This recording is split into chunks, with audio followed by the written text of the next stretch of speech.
Good evening and welcome to the Board of Education Committee of the Whole meeting being held on Tuesday, October 29th, 2024. We're calling the meeting to order at 5:30 p.m. If you can please call the roll. Mrs. Arvanites? Here. Mrs. Assaf? Here. Mrs. Caforio? Here. Mr. Collins? Here. Dr. Henry? Here. Mrs. Hostler? Here. Mrs. Troutman? Here. Great. 7 board members present, 0 absent. If we can stand for the Pledge of Allegiance.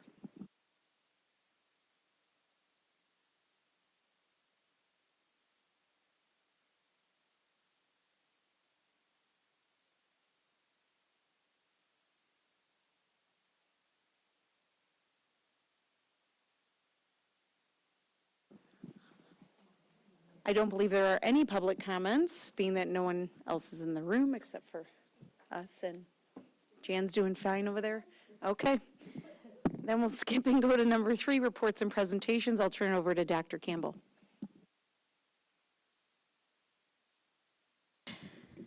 There we go. Good evening.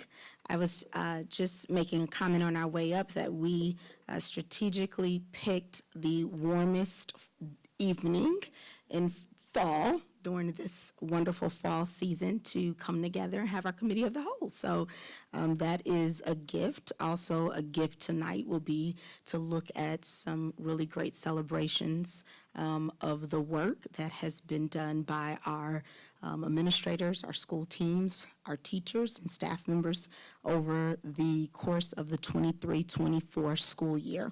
So this is our first committee of the whole meeting of this current school year, which we will share the results from last year's spring state and national assessment and analyze the data as it pertains to our annual Illinois report card and summative designations. I would like to just highlight that the data that we discussed tonight is not currently available publicly, but it will be tomorrow morning at 9 a.m. So we look forward to previewing that here this evening, and then tomorrow also want to invite our community out for our annual State of the District, where we will have an opportunity to publicly share some highlights of that data, as well as share just some of the wonderful, amazing things that's happening across the Elmhurst Community School District 205. So before we get started, I want to just orientate that each of you all have a folder.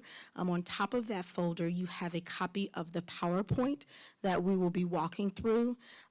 Underneath that PowerPoint, you should have a copy of the actual memo that is made available, and then underneath that memo, you should have another one-page document that can serve as your note catcher once we start to go through our data analysis protocol. Okay. Inside of the folder, there also you will see copies of some ECRIS reports. Therefore, 2 of the ECRIS reports speaks specifically to IAR in terms of proficiency, and then a growth report, and then you'll see one for SAT in terms of proficiency as well as a growth report. And then we will, once we actually go through our analysis protocol, we'll dig a little bit deeper into those documents. So tonight is just one part of a year-round cycle of data review, which aim to guide you towards a deeper understanding of the measures that are used to monitor progress and success in our schools. So tonight we'll be focusing on that data that, as I've already mentioned, will become public tomorrow. As a learning organization, we remain committed to continuous improvement. We cannot say this enough. Tonight presents an opportunity for the board to reflect on your board actions and decisions and how that has contributed to last year's areas of focus and thus contributed to the results that will be presented this evening. Additionally, we want to take some time to discuss how your actions this year have and continue to align and support the district-wide priority objectives set forth for the current year. This is a really, really important part that I really want to underscore. As we take a look at our data and review the work of the board as well as administration and our teams, I want to really underscore the importance about this mindset and this idea around growth. There is oftentimes a common image that is often shared when discussing change and the expected impact. That image oftentimes can have a straight line, and that image oftentimes can have a really swiggly line that's ups and downs and swirls and through and out. One thing that is so important is that to know that growth is not linear. So what does that mean? This means that growth doesn't happen at a consistent pace or in a straight line. Instead, growth is unique. It's multidimensional experience that involves periods of learning, some setbacks at times, and even plateaus. Everyone here tonight and in our schools work tirelessly with intentionality every day to continue learning, to continue growing. And we are so excited to share the data with you tonight that has resulted from this intentional work.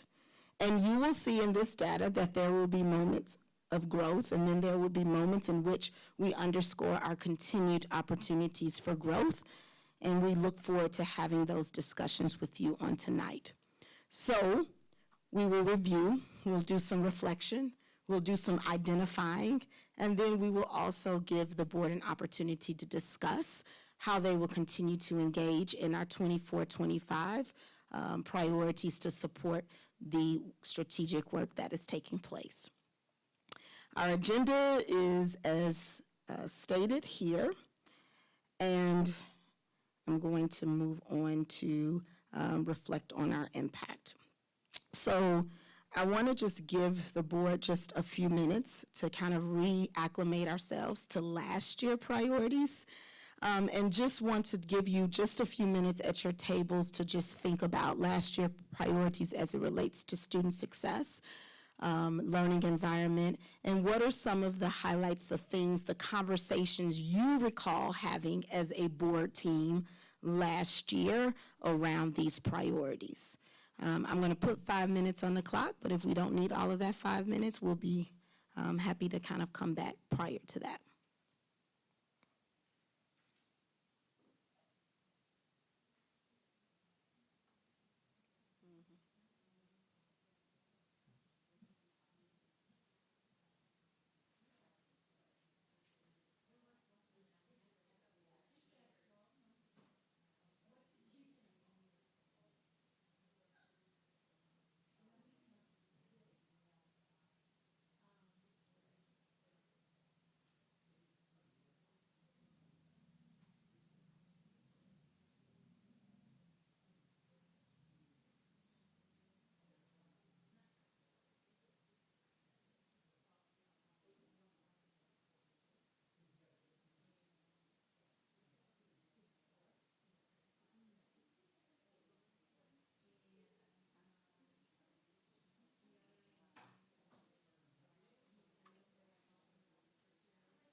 Okay, we're going to use our last 2 minutes just to kind of share some of the ways in which board actions and board work align to our 23-24 priorities. So I'm just going to do a little cold calling. So Dr. Henry, is there just like maybe, and can you please speak into your microphone?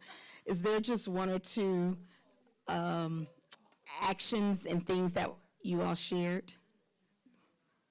Warm call. Okay. Okay, so some of the things that we talked about at our table was that we had spoke about specific increased in education staffing in specific areas like the dual language program, the curricular resources that were approved and how we aligned it with professional learning, and then the changes to the middle school schedule. Excellent. I'm going to come up here. Ms. Cafario, was there anything that your group discussed that was not stated? Yeah, I mean, we talked a lot last year too about chronic absenteeism and just how, that was impacting various schools and levels. And I think there's been intentionality about that. And also, I feel like some of the work, like even we talked about the grant that Dr. Rubenstein, the mental health grant, and some of the work at the high school to support that in particular. Just one Awesome. of the things. Excellent. Thank you. I'm going to go to the back table. Ms. Troutman, is there anything else that was shared that has not been, that your table might have discussed? I'm sorry, did you mention the change in the middle school schedule? Yeah, Okay, but and the underscore that. Project Lead the Way courses, K through 5? Good. Okay, that wasn't mentioned. And then what about expansion of the Special Olympics programs Ooh, at York? And excellent. that's it, right? Curricular rollouts for math and ELA, Yeah. did we say that? Sorry. No, good. And then we did the ELA, I'm sorry, the dual language and math reviews. Yes, awesome. Yep. Good. Wow, I mean, that just goes to show that the Board of Education, partnering with the school district, there's been a lot of work. There was a lot of intentional work done, but the work that you all name all directly aligns to, our time is up. We can pack up and go home. It's over.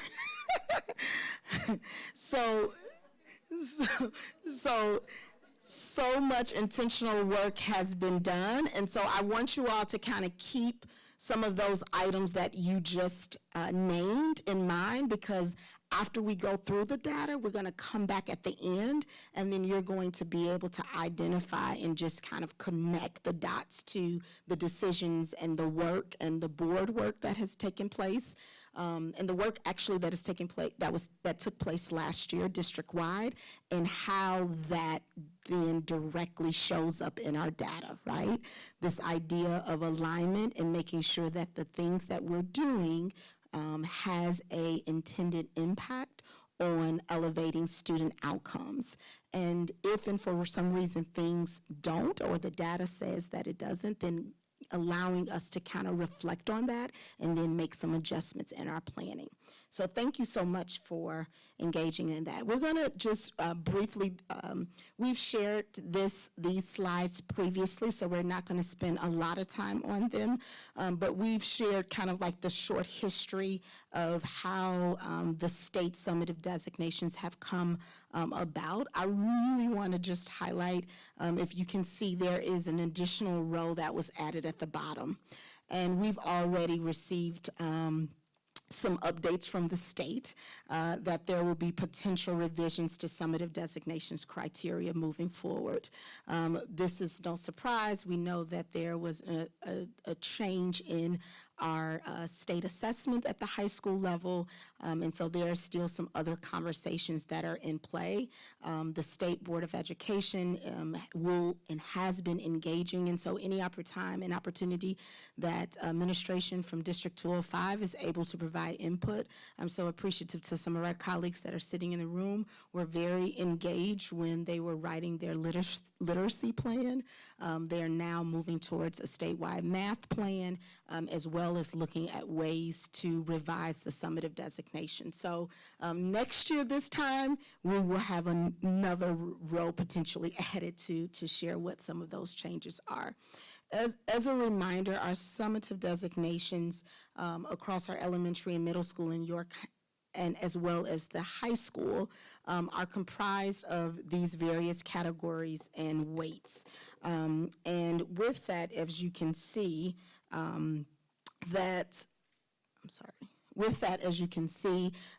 it's closely aligned to what would be our student success priority as well as our learning environment priority. We oftentimes like to do this call out to remind that on the elementary and middle schools, 50% of the weight is contributed to what? For elementary and middle schools. 50% of the 75 is coming from what? Categories. Growth. Yes. Say that again.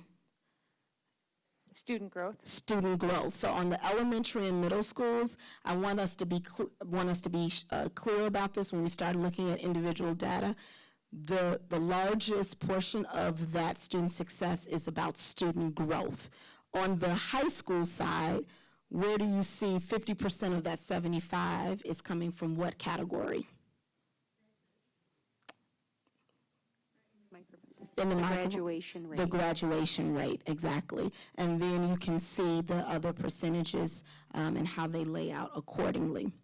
So ISB reviews the data, they calculate the growth scores, they then provide each school with an index score, and then that index score is weighted to produce an overall score that a school is given, and then they just actually put all index scores in a ranking order, and based on that order of where your school lands, a summative designation is given. The 4 summative designation categories are exemplary, commendable, target support, and comprehensive support, which we have reviewed previously. So we're really proud again to say once again that all of our schools have landed in the exemplary or commendable category. We paused previously at the Committee of the Whole to clap, and I think it would be appropriate to do so at that moment. We will dig a little bit deeper into this to really be able to understand where the categories are, the weights, and I know that Ms. Troutman is just beyond excited to look at the color-coded index and bar graphs to give some meaning to how those weights play out at each individual school. Before we delve deeper into that, I wanted to mention that during our September board meeting, the administration presented our intentional work and focus aligned to our strategic priority learning environment. And this was highlighted in various ways of how this data is used to measure, progress, monitor, implement strategic actions to meet our goals and our objectives. So we're really proud to say that we saw an increase in the percentage of respondents completing this across all of our schools. And we also are really proud to say that as a district, we have shown strong in at least 3 of the 5 indicators, which has a substantial implication on our school system's healthiness for continued student growth and improvement. In addition to that, we also wanted to share that we saw an increase in the percentage of our students meeting expected progress towards language proficiency at all grade levels. We know that EL is a complex statistical measure, but we definitely, as already has been elevated, this was conversations we had last year really looking at our programming and our needs and ensuring that we are creating the right programming to support our students. And so across all grade bands, we did see an increase in our English learner progress to proficiency, which we are really pleased to show. We've also mentioned during that learning environment presentation, and also it has been mentioned tonight, that there was an intentional focused on reducing chronic absenteeism across our schools. And we saw that actually the efforts and the intentional work, we landed and resulted in a decrease in the percentage of students chronically absent in every grade level last year. So we're really, really pleased about that work. Most significantly, we saw chronic absenteeism rate drop at York High School over 40%, which resulted in a decrease in 15.1 percentage points. So we are really pleased with that progress that was made, and we know that we are on this continuous journey and will continue to focus and implement strategies and structures to elevate making sure that our students are in our buildings. At this moment, I'm going to turn the microphone over to my colleague, Carrie Leischel. Carrie Leischel is the Assistant Superintendent of School Leadership. Thank you.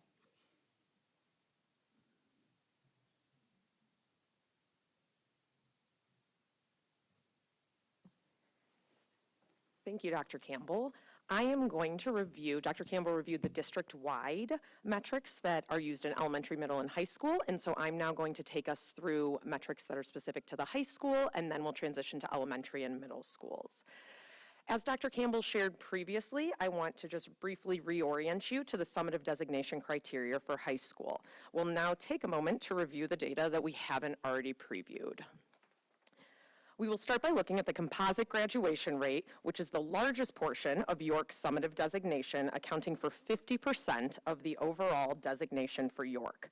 This number is calculated by weighting the 4-year graduation rate at 50% of the calculation, 5th-year graduation rate at 35%, and 6th-year graduation rate at 15%. As you can see on the graph presented, we had a slight increase in the composite graduation rate. As a reminder, our Transition Center has a partnership with the College of DuPage that allows students with IEPs to attend COD with the support of a D205 Transition Center teacher who spends the majority of their time supporting students in navigating the college environment. Because these students are still enrolled in the Transition Center, they are not included as graduates until they accept their diplomas. Next, we will transition to Freshmen on Track, which is just over 8% of York's summative designation score. Students identified as on track have earned at least 5 full-year course credits and have earned no more than 1 semester F in a core course. Freshmen on Track is a key predictor of high school success. There is no substantial change for Freshmen on Track in the 23-24 school year. While 91.8% will appear on the Illinois State Report Card, 95.5% is last year's actual Freshmen on Track percentage after corrections were submitted to the state. For students who are off track, the York Student Services team collaborates with families and students to ensure that the students are on track after summer school to set the student up for success and successfully finish their high school career. As it relates to science proficiency for grade 11, York met the ISB benchmark for proficiency on the science assessment in last spring's Illinois Science Assessment, or ISA. There is no substantial change in the percentage of students meeting the ISB benchmark from the previous year. It is worth noting that in 2021, grade 11 students were below the state average, and in 2024, York surpassed the state average by over 20%. Due to Illinois shifting the required state assessment from the SAT to the ACT beginning this year, 2024 was the final year that grade 11 students will take the ISA. Science proficiency will now be measured by the science section of the ACT for the upcoming school year's summative designations. We are now looking at the SAT achievement of current York seniors. This bar graph shows the percentage of 11th graders who met the ISB benchmark for proficiency. As a reminder, ISB previously determined that a score of 540 or higher in evidence-based reading and writing, or EBRW, and math indicates that a student is proficient in the knowledge and skills of the Illinois Learning Standards. There was a decrease in the percentage of students meeting the ISB benchmark in both math and EBRW compared to 2023. The proficiency rate for both math and EBRW met the state target, meaning that York received the maximum available points towards the summative designation. The district also uses internal metrics to monitor progress of improvement efforts. One metric is ECRIS, which utilizes an equitable model to determine projections based on students' historic data. The class of 2025 met the ECRIS projections and growth targets as measured by the SAT. There is still work to be done to improve progress towards math and English proficiency on the state assessment. When monitoring progress of improvement efforts, it is helpful to analyze data by following a class of students over time. This is particularly important to engage in as a unit district. On this slide, you can see the data from the class of 2025 when they were in grade 8 and then in grade 11. When looking at the ELA proficiency, we see an increase of 13.5% of students meeting proficiency from grade 8 to grade 11, and an increase of 5.5% of students meeting math proficiency from grades 8 to grades 11. The learning and teaching team, in collaboration with student services and school-based leadership teams, is committed to elevating student outcomes through an aligned and coherent approach across the grades. This slide showcases the number of AP exams taken and pass rates since 2021. Although this is not an ISB indicator that contributes to York's overall report card, it's an important metric that we track and that impacts our instructional programming and student supports. York had a total of 1,772 exams completed last spring, and 82% of those AP exams taken earned a score of 3 or higher. This increase in the percentage of exams administered and passed demonstrates that more students are accessing and demonstrating proficiency on college-level coursework. In 2023, the College Board's AP program introduced a new award for schools that succeed in implementing the AP program across 3 domains: culture, credit, and optimization, reflecting the percentage of graduates who take an AP exam, pass an AP exam, and take 5 or more AP exams. In the first year, York earned this award with silver status. Recently, College Board notified D205 that we received the Gold Award for the AP performance of the York's class of 2024. Additionally, the College Board awarded York the AP Access Award in recognition of similar rates of AP participation among all student groups. For comparison, just about 15% of U.S. high schools that participate in the AP program receive the gold status. Although the 2024 data isn't available, in the publicly released 2023 awards, just 7 Illinois high schools received both gold and access awards. This slide showcases the percentage of students from York High School that enrolled in a 2- or 4-year college within 16 months of graduation. This is not an ISB indicator, and as you'll see, we're looking at the class of 2022, so this is considered a lagging indicator. However, it's an important data point as we continuously elevate current programming and identify next steps for setting students up for success after York. This data comes from National Student Clearinghouse for higher education enrollment and the ISB Student Information System for high school graduation. Clearinghouse captures data from more than 95% of institutions nationwide, and it's data that is commonly used across states. For the class of 2022, there was an increase in the percentage of students enrolling in college within 16 months and the highest percentage within the last 4 years. Transitioning from high school, we will now take a moment to review elementary and middle school data that has not already been shared. As a quick reminder, the criteria for elementary and middle school is projected on the slide. In schools with fewer than 20 students with English language progress to proficiency data, which Dr. Campbell highlighted, this metric is not included in their summative designation. So you'll see that portion in some schools, but not all D205 schools. The Illinois Science Assessment is administered to 5th and 8th grade students in our elementaries and middle schools. You can see on the slide there was an increase in the percentage of students meeting the ISB benchmark from the 23-24 school year in both 5th and 8th grade. Transitioning to IAR, this makes up 15% of the overall score for elementaries and middle schools summative designation. This chart shows the percentage of students who earned a 4 or meeting expectations or 5 exceeding expectations in grades 3 through 8 in ELA and math. as the learning and teaching team, student services, and school leadership teams to continue to partner through curricular adoptions and shifts in instructional practice, we are excited to see a steady increase for the third year in a row, with a 7% increase in ELA and a 6% increase in math. Our internal metrics from the ECRIS platform indicate that we met proficiency projections for both math and ELA and met or exceeded expected growth for each content area. Since the IAR was established in 2018-2019, this is the greatest percentage of D205 students achieving math and ELA proficiency. I will now pass it back to Dr. Campbell to facilitate some processing and reflection.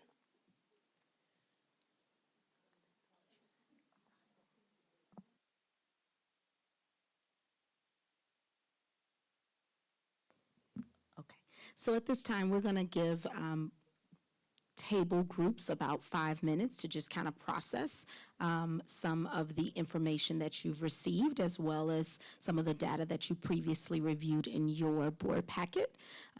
We can share some noticing, some wonderings, and even begin to make some connections to some of the intentional work you named at the beginning of our time.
I'm just going to have each table just share one noticing and one wondering that you all discussed at your tables.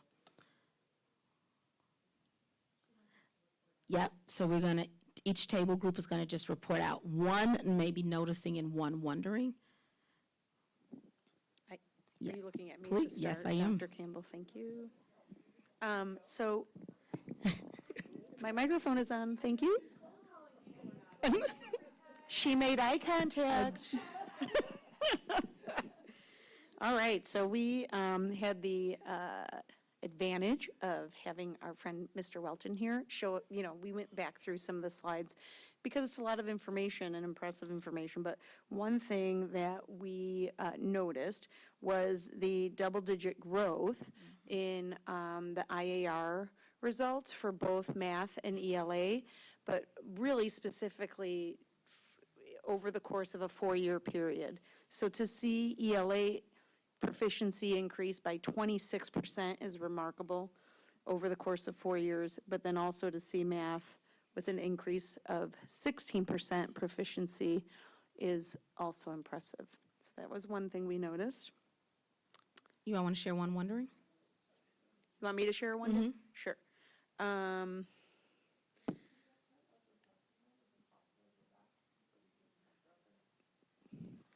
Go back to show that slide. Yeah, we don't, sorry.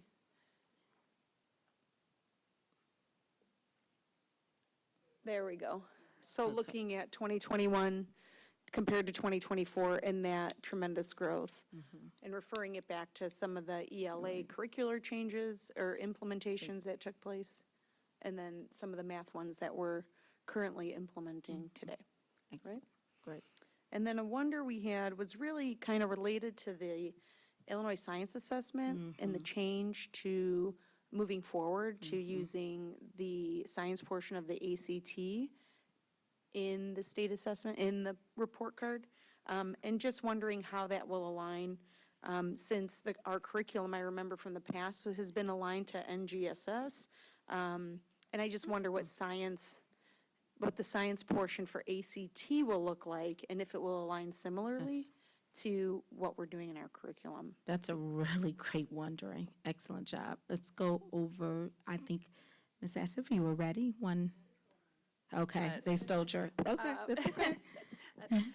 Another noticing we had was regarding the AP classes, how there was more participation, higher pass rates, and more options offered to students. So that, we thought that was Excellent. good. Thank you. I'm going to go to that back table. Is there any noticing or wonderings that have been different than what has been shared?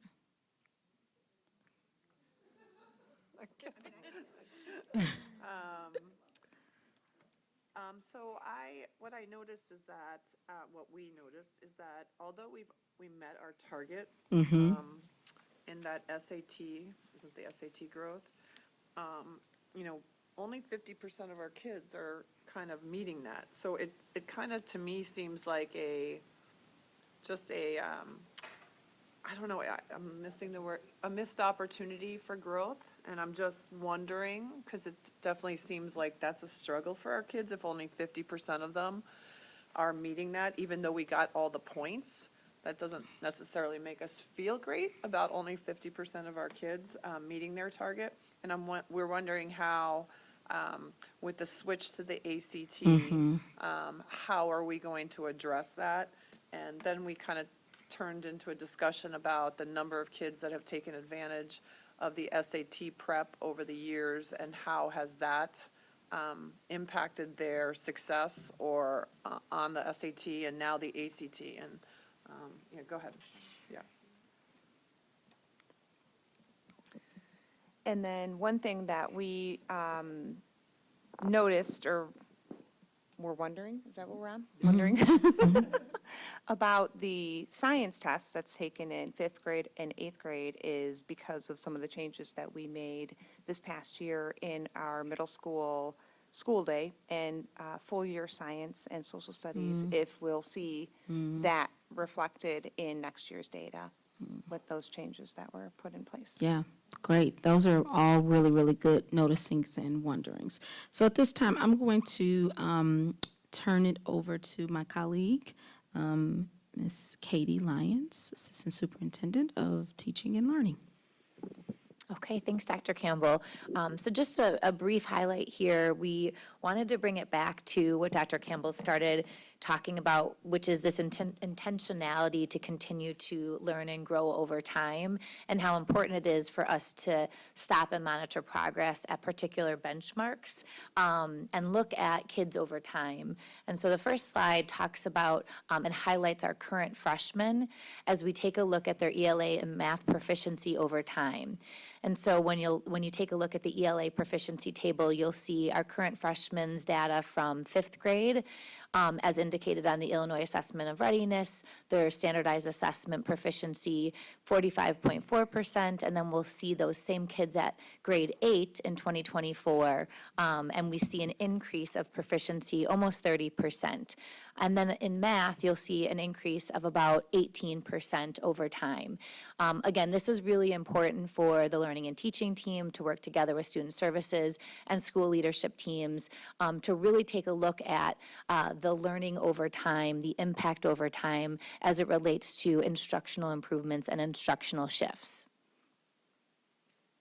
This next slide highlights our current 8th graders, and so you can take a look again on the Illinois Assessment of Readiness that we look at grade 4, and we see an increase from grade 4, and then when our current 8th graders were in grade 7 of almost a 23% increase in their ELA proficiency and a 20% increase in their math proficiency. So again, important benchmarks for us to monitor progress and assess whether our instructional improvements are having the outcomes that we intend for them to have, and then also identify particular areas of where we need to improve in those efforts.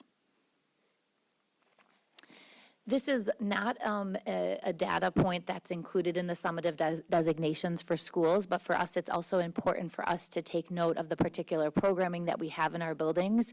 And as we mentioned earlier today, a focus for us, and that continues to be a focus, is on the experience of language pathways for both our emergent bilinguals who are learning Spanish through our dual language program and also acquiring English within that program. And so this is a measure that we use, our language acquisition assessment at both Fisher and now at Churchville. These are our current 6th graders, and this is their data as it relates to acquiring Spanish both through speaking and listening on this assessment. So 2 different measures that help us triangulate the data both around language acquisition, and we compare that against their academic outcomes. Again, it helps us improve our instructional programming, but what you can see here is that the same students in the fall of 3rd grade as it relates to speaking, to then their data from 5th grade as they were getting ready to move into our dual program at Churchville, an increase of 47% of our students meeting the proficiency benchmarks as it relates to speaking in Spanish, and then as it relates to listening, you see, almost 50% or more increase. And so again, we use this data to triangulate not just, are students acquiring the language, but how is that then impacting their academic outcomes. And also I wanted to pay attention closely to our English learners data as a whole across the district. And one important piece that we looked at for our current freshmen is that we looked at their 5th grade data, that progress to proficiency EL data that Dr. Campbell highlighted in a previous slide. We took a look at our current freshmen's 5th grade data and their 8th grade data, particularly as it related to their IAR assessments in reading, as we know that literacy and language are particularly connected, and we did see a 24% increase in our emergent bilinguals across the district in grades, our current freshmen, as it related to their growth from 5th grade to 8th grade. So again, we really use progress over time to assess our intentional instructional priorities that we set, the professional learning that we identify for leaders and for teachers. And so it is important to take a look at, that one moment in time, but over time to see if the intentionality is having an impact is really important as it relates to learning and teaching efforts in the district. And now I will hand it back to Dr. Campbell. This next portion, we're going to actually dig into a little bit more closely into our data. Before we do that, Dr. Rubenstein is going to just do a voiceover and orientate us to the data that you have in front of you. So I do apologize, I made a mistake. I said that that's a copy of the presentation is actually a copy of what we call our donuts that you will then be using in our next conversation. But Dr. Rubenstein, just help orientate us to how we read this and what this information is telling us. I would be happy to. So up on the screen right now is just one example. You will have 12 examples in your packets. On the left-hand side of the screen are the data as reported on the 2023 report card. On the right side of the screen are the data as reported on the 2024 report card. The numbers underneath, I'll just use chronic absenteeism as an example, are the weights. So chronic absenteeism is weighted at 20%. We didn't get 20% of the score. What we actually got this year for Addison Elementary is somewhere between 90 and 99% of the score for chronic absenteeism, as opposed to last year where we were in the 80 to 89% of the score. So the cooler colors, the dark blue, the blue, and the green represent where we want to be, or at least moving towards. And then some of the other colors, the purple, the reddish orange, and the gray are the areas we want to be moving away from. So if you think of that as sort of a heat map that we're looking at over time here, that is just a small orientation to that.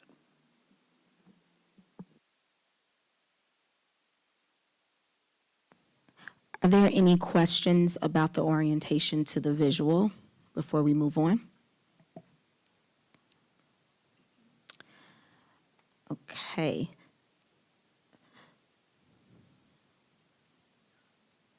Do you have a question? No. Oh.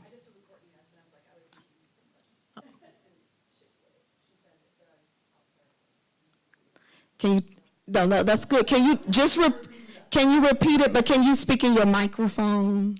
Yeah. Just that, sorry, Beth, that the weights are set by the state. That was the question Oh. she said. Correct. Yeah, so the weights are set by the state and the proficiency targets are also set by the state. So math proficiency, ELA proficiency, science proficiency, there is a goal that is supposed to get all schools to 90% or more proficiency by a much later date. And it moves up every single year.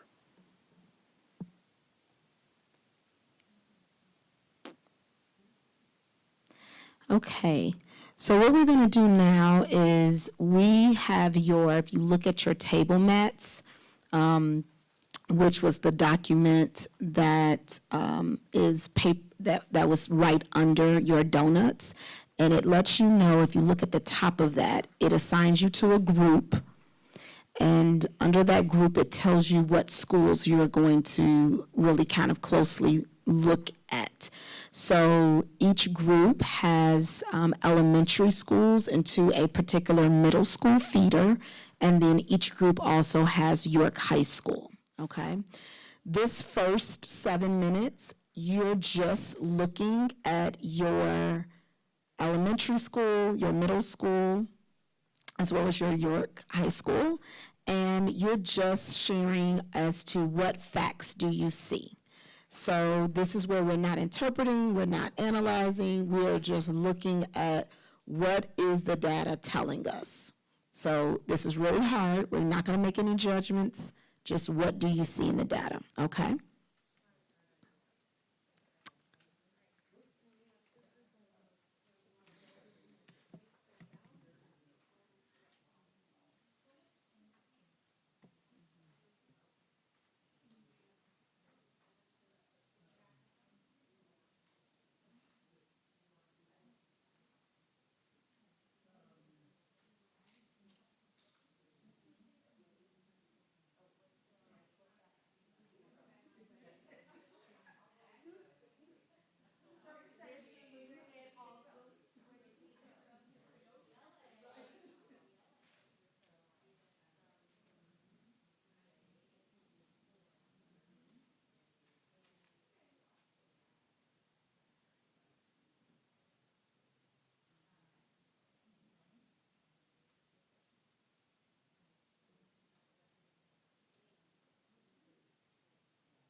So to save on time, we're going to keep the conversation moving. That portion, it was just about what the data was saying. What did you see in the data? This time, we're going to move to where you can actually make interpretations, which is where we just naturally move to.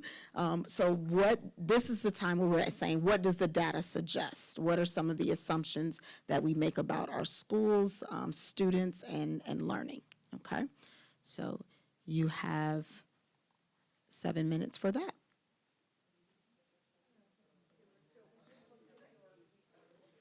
Sorry.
Okay, we're entering our final phase of our data analysis protocol where we're able to identify trends, themes, and considerations. So now that you've looked at what the data has told you, you spent some time interpreting that, what now are the trends, the themes, and the considerations? So what did we learn from this information, and really thinking about, right, are there any new perspectives? Are there additional questions? Because a part of the data process is to continue to kind of raise and ask some questions. And are there things you would like to consider in the future as a result of looking at this data and this information? Okay? This is our last round, and then we will move on.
Sultana, I realize that Athena doesn't have this last.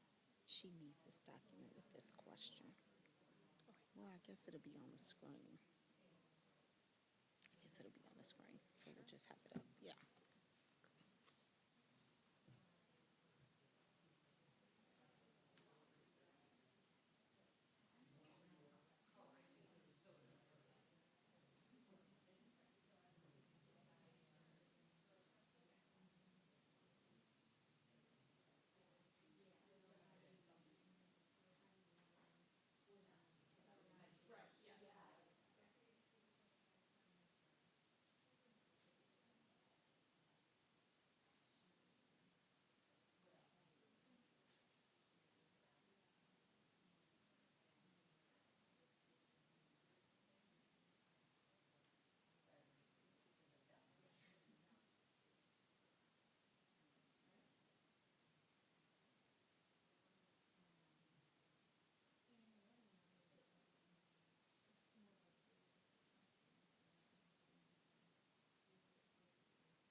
Okay, we're going to come back together.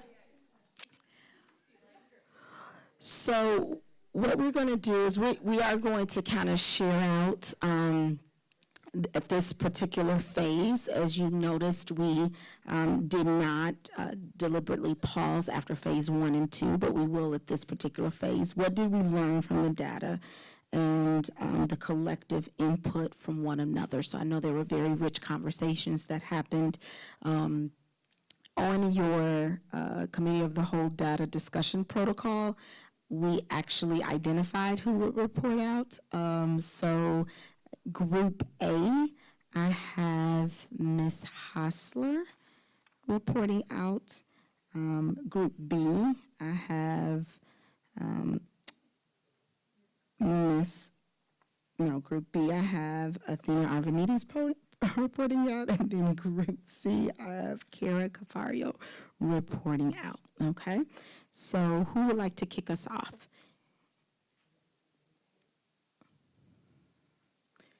Can you? Yep, please. Thank you. If you grab them. Okay, so we're Group C, and we were looking at York, Churchville, Emerson, Fisher. And so just speaking to what facts we saw, I think really, I know I'm supposed to be factual and not show emotion, but I have to be a little excited. I know, but we saw some really significant growth in both math and ELA in Churchville and at Fisher, and actually also at Emerson. So, you know, they really moved not just one color block, but a lot of times 2 color blocks, so 10 to 20% growth, which is incredible, while also staying on target in most other categories. And obviously, in some of our conversations, you know, noticing the data around our EL populations, that there was, you know, maybe either stayed where they were or slight increase, but obviously wanting to see, you know, that was something that maybe hadn't moved as much as the ELA and math. And just in particular, kind of really honing in on one, you know, Fisher had a significant increase on their chronic, well, I guess I should say, a significant decrease in their chronic absenteeism from the prior year by about 20%, and how much it would seem that a leader had impacted that. And so I think, and also our curriculum changes, but maybe I'm not supposed to keep going. I'm probably supposed to stop, but. Okay. You can chime in, Ms. Ask, if you want. Yeah, sure. You are ready to share. I'm gonna underscore what Kara said, and so, sorry, no. For Fisher, like she just said, some of what the data is suggesting is that the curricular changes at Fisher have made a positive impact, and specifically with the chronic absenteeism, we think that the intentional leadership that's happening there has positively impacted the chronic absenteeism, because students probably want to be there and they want to learn. And then with Emerson, on the EL progress category, we were discussing that the data suggests that the EL specialists that are now at Emerson are also making a positive impact because they're there. And that shows the decision that the board and administrators are making are good decisions. Churchville, what did we learn about Churchville? That we invested, Katie was saying we invested with a pilot program. The teachers were invested in the pilot of Wit and Wisdom, and the curricular decisions and support of the professional development are making positive differences there at Churchville. And then the York data suggests that chronic absenteeism and EL progress have improved, but there's still a lot of work to do there. And somehow we were curious as to how maybe those are interrelated to each other, and if there's a connection between those two groups. And York and ELA and math proficiency, now I've lost met the targets, yeah. So. Excellent, thank you. Let's go back to Athena. So I'm going to keep it a little bit higher level in that we certainly looked at the schools, Jackson, Jefferson, Lincoln, and Bryan, and drew some conclusions from the data that was shared. One being really that most of the schools throughout the whole presentation are often meeting proficiency targets, that's pretty consistent that they're meeting proficiency targets. But the real opportunity here is in math and ELA growth targets and reaching those targets. So no matter where they placed on the designations, that the opportunities to grow moving forward really rely on or reside in this growth model of students meeting their growth projections. So that was one generalization. Another was when we look at the rate of change among all the schools, the wonder of, how do we learn from one another when we have a school that might have a higher growth rate of change and a school that might have a lower growth rate of change? How do we, I'm not looking for an answer, it's just a thought that's out there, or a rhetorical question around how do we learn from one another to aspire to a more narrow positive change in pace, or to have a more consistent, positive change of pace throughout the district. So if we're looking at K through 5, how do we narrow in and learn from one another to have a more similar rate of change? But that led us into a conversation around, is there, when you look at individual schools, at times a variable at play that may be impacting outcomes overall? So things like, transitioning to a brand-new building, or a disruption in the learning environment, moving from one building to the next and then coming back to a home building that's brand new. Maybe new leadership might be, a variable at play that might have an impact on the overall learning environment, and then ultimately on the growth rates or proficiency rates of the school as an individual. So those were just some thoughts that we had. Excellent, thank you for summarizing those. I'm going to go to my back table. Beth? Okay, some of the things that we noticed, we had York, Hawthorne, Edison, and Field, and Sandburg. We noticed at York that the chronic absenteeism is decreasing, and we've talked a lot about some of the action steps that were taken over there, and it's good to see that improving and hope to continue to see that improve as well. We talked a little bit about the 9th grade on track. That looks like it decreased, but then that was a little bit of a change in the way that the data was reported. So we don't feel like that's really an area we should focus this year, because if our data was reported in the way the state reports it, then we would have been at a higher level for that. So we talked a little bit about that. The positive trajectory for Edison and some of the improvements in their data, we talked about that. And just kind of like Athena was talking about, the actions that are being taken at some of those schools and learning from that, and what's happening there that might be showing those changes. We also talked about a bit of a decrease in a couple of growth areas at Field, and then some growth at Sandburg, and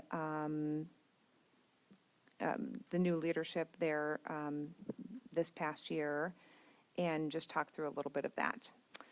So some of the things that we were thinking about is growth versus proficiency, and if a school 1 year, would we expect them to have significant growth the following year? And so it's a lot to wrap your head around, but looking at our ECRA data and what the expectations of students in certain buildings would be, and then comparing that to the growth outcomes on the data that we're looking at today. And if, just thinking through, that would be probably a topic to delve into a little more in the future, but like how those two things, why they look different and how they relate to one another.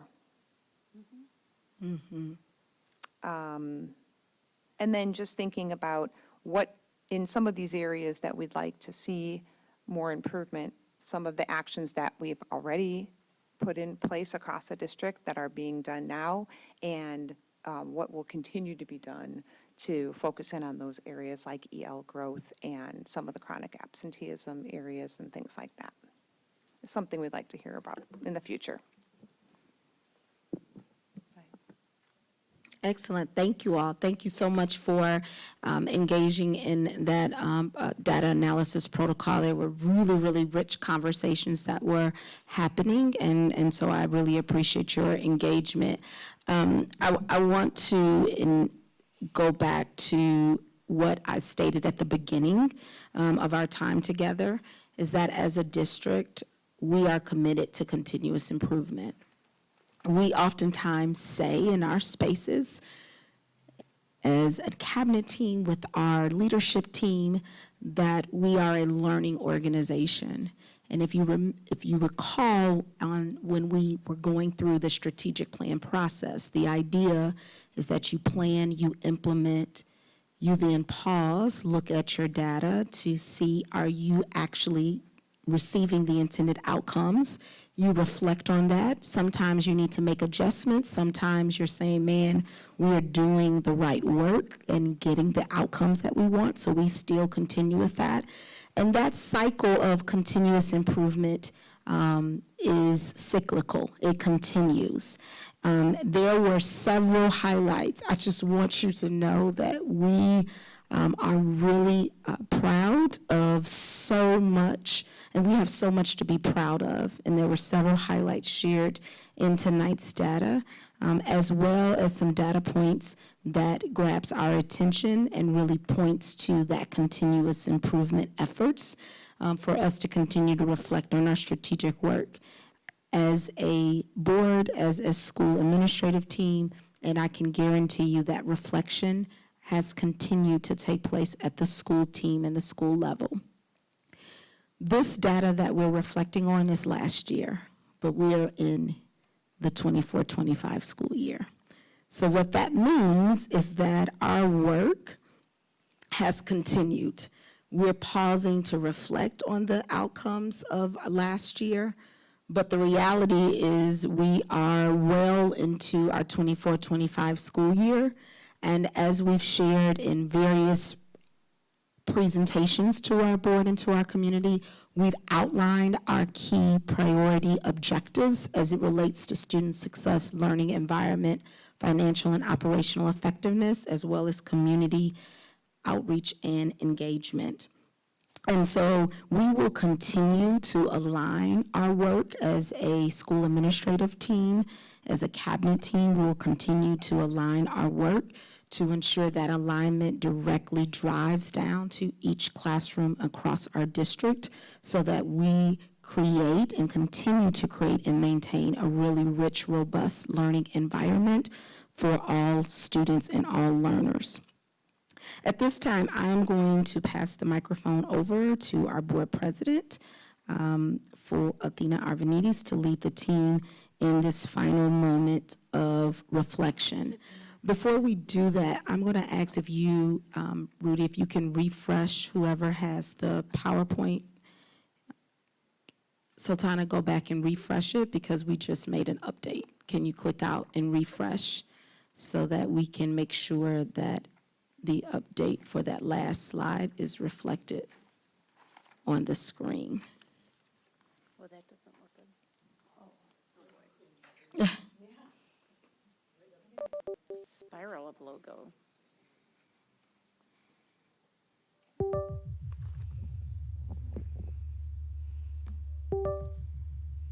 So really just taking a moment while they're working on that to think about board members, the priorities that we've outlined with the strategic plan, the priorities that have been outlined for the district. And looking at that set that was up there, thinking about, are there, which ones do we want to prioritize? Is there anyone that's standing out that we want to make sure is included in this next year of prioritization to have an impact on our schools? It's just a thinking, Beth, but go ahead. Oh, do you have it? Sorry. I'm sorry. I might.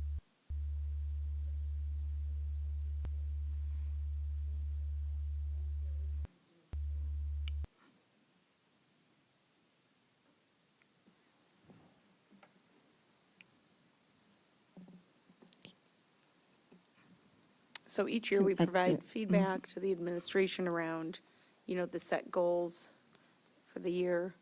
It's the last slide, Ruby. Yeah. Yeah, it was the last slide. There There it we is. go. So we can start by, and we did this a little bit in the beginning of our meeting tonight. How did our actions during the 23-24 year impact our summative designations? And just highlighting some of the work that we've done as a board to support the movement of the district. Anything anyone wants to share? Thanks. I'm just looking under that student success one, when we're talking about aligning curricular resources, programs, and practices. I think that the data showed that there was definitely growth and progress in some of our schools and some greater than others. And so I'm just hoping that we can look at the practices that were put in place that had impact in those schools that we saw success, greater success in, and that we can not necessarily copy, but like get the takeaways from those successes and the practices in those buildings and with those leaders and those teachers, and make it more district-wide so that more schools and more classrooms and more grades and more kids have that benefit. So that alignment of the resources and practices, I think, is something that would be beneficial to us to continue to move forward. That's a good priority. So kind of skipping, or not skipping, but moving, or I think we're considering all three of these questions that are on the board. And so, no, well, yeah, it's just not on the screen. But you were right there, Courtney. You answered my oral question. You did answer the question. You answered actually 2 or 3 of the 3 questions, so. But how will the board prioritize those district-wide objectives? That's one that you just mentioned, Courtney, the continuity between schools when we're seeing success, how we're sharing those successes and taking away the high points is what I heard. And areas of focus that should be added is the final one there. So we can open that up to the board.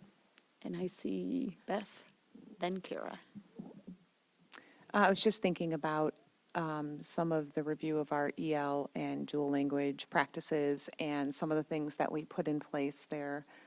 And then the outcomes that Katie shared with us in that area were very positive and significant. So that was just one thing that came to mind about our actions impacting our data. Kara? Yeah, we've seen significant growth overall from when you look over past years, but, I think it is notable that our math still is not matching the growth of the ELA. And so I know, we did the analysis of K through 12 math, and then we've put in we've approved resources, and I'm assuming, that had some professional development with it, but I think maybe digging into that a little more to see how we can maybe get that growth, up, and maybe look at, what resources to support kids do we have in place now, and are those really effective? So, what does support look like for math students at 6th through 8th grade? And also, I would say, what is the education for parents in what math looks like in 6 through 8, so they kind of understand and can, because they're sometimes helping them. And then at 9 through 12, what kind of supports are in place? So, we have a math lab, but, what does that look like in action, and is it being utilized, and how are we really supporting our students? Because clearly, there's just, you kind of look at the ECRA data, and there's, we're not getting the same kind of growth as we have with ELA. So, to me, digging into the math would be something that would be good. Not that you're not already doing some, but it's like another layer.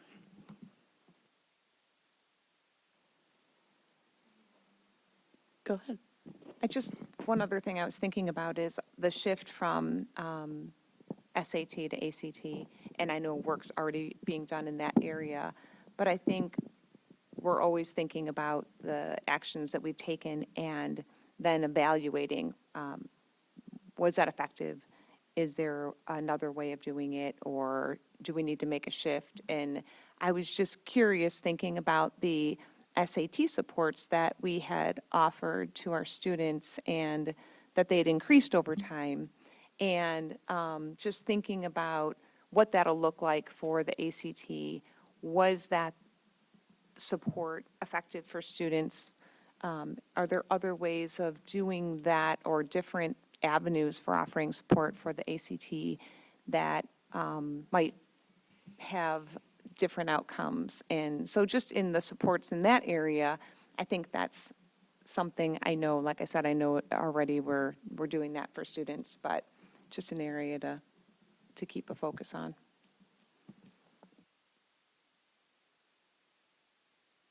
Do you have something? Kelly? Sure, Kelly. Just since I didn't get to talk before, I was just going to add a point since at the, I'm kidding. I'm totally kidding. I just was going to say just a continued emphasis on the chronic absenteeism piece, that we're seeing improvements in all of the schools, but I think more emphasis, continued emphasis at York specifically, to continue to capitalize and amplify the hard work that's being done there to drive that number down even further. Great. Kelly?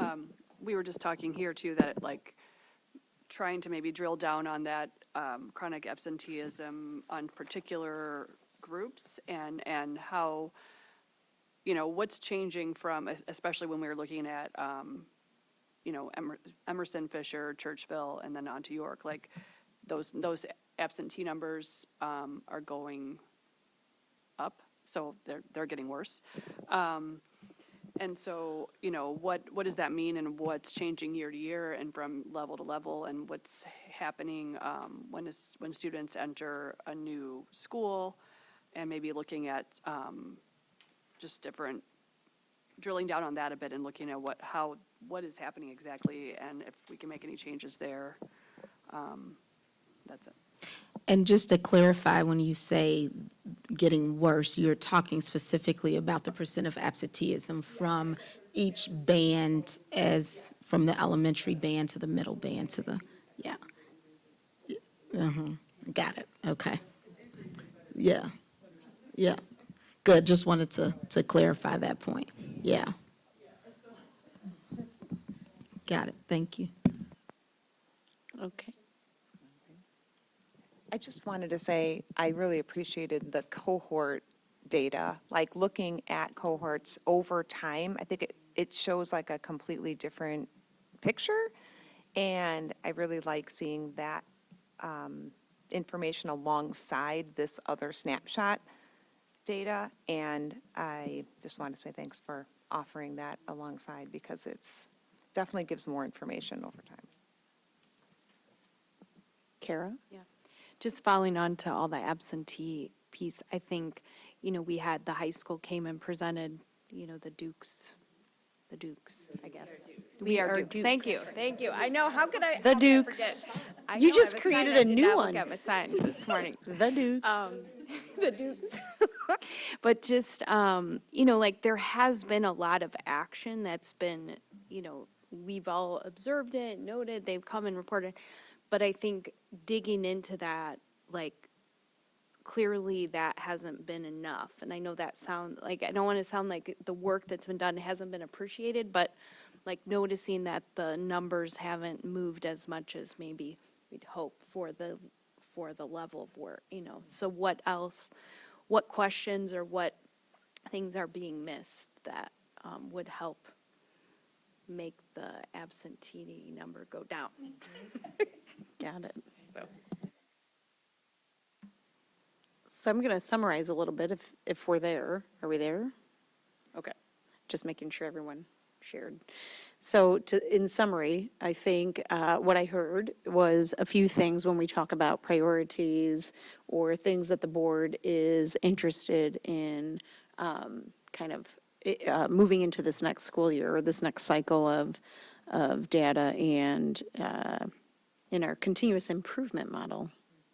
So one that we heard was practices and what's working, and I know we've talked about this in the past, and I know that there's a focus in sharing the instruction, but that's a continued focus moving forward of what is working in some classrooms and in certain schools, and how do we share that knowledge and information to create a similar experience for more students.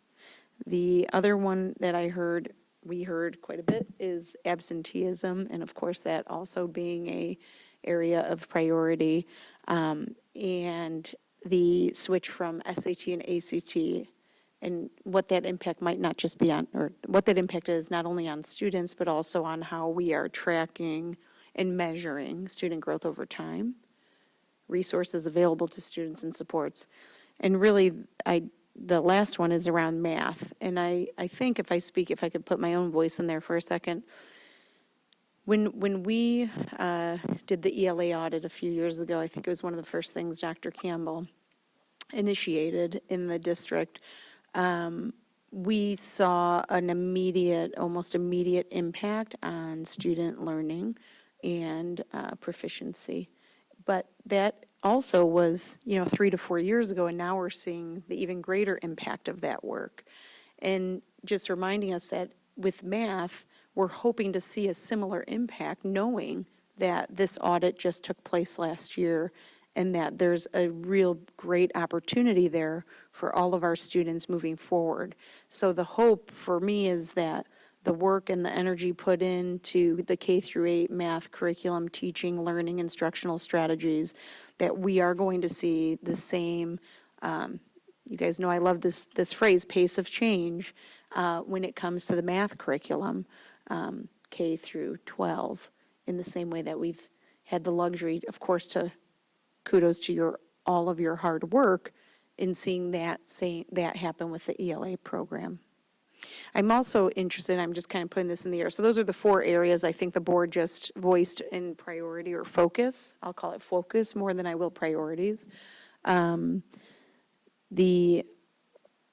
last one, where was I going to go? I just lost my train of thought, was around, so this is just my own kind of personal thought, is that, when we look at the data for K-8, it's so much more in depth and detailed, and there's so many more concrete fixtures there that we can look at over time. And unfortunately, it doesn't feel that way when it comes to the state assessment with the high school, because 50% of that rating, if you will, is based on graduation rate. And so I just want to acknowledge the difficulty in measuring growth in students 9 through 12, but then also needing then to focus on the classroom and instruction and learning in our common assessments in different subjects throughout the 9 through 12 to ensure that that we understand what the student growth rates are in those areas as well, in the same way or a similar way that we do K-8. Does that make sense? Okay, I hope so, because I went a little bit on a tangent, and that was my kind of personal thought, but really outlining those 4 areas of focus. If I can get some nods that I hit everybody's kind of 4 areas of focus moving forward, because I see a lot of note-taking going on. I want to make sure I didn't miss anything. Okay. With that, Dr. Campbell, do I turn it back over to you? Oh, I finished my agenda? Oh, wonderful. All right, so we will move on then to the board member communications. Is there anything else that board members would like to share or talk about? Just one last plug for our State of the District tomorrow night, York High School, 7 p.m. Thank you. And then upcoming meetings, we have November 6th, the Finance and Operations meeting at 5:30 here at District 205 Center. November 19th, 2024, a regular Board of Education meeting at 7 p.m. here at District 205 Center. I thank you all for your tremendous amount of work and your engagement. With that, we are adjourned at 7:18. Thank you.